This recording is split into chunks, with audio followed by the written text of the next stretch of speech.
Iba't king Category D, Category C na ang Clark International Airport Corporation o SIAC. Kabilang niya itik kareng top performing GOCC king bansa. Highly report ng Patricia Mamangon.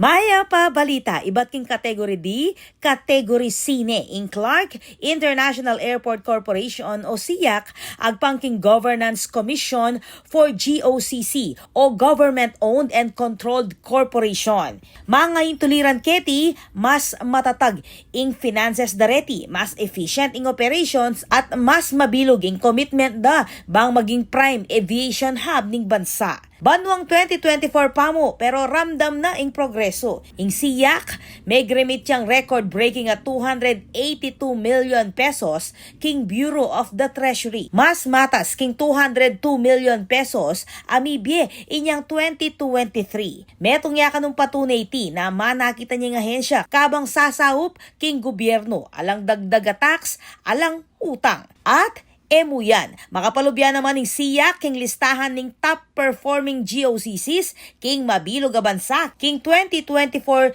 GCG Awards. Metong niya naman kanuiting badge of honor para king karela kanong masaleseng pamamalakad at balaw sa pamagsumikap para king world class a Clark. Ako po, Patricia Mamangon para king News Force Pampanga. Balitang tutuking balen, susuyo.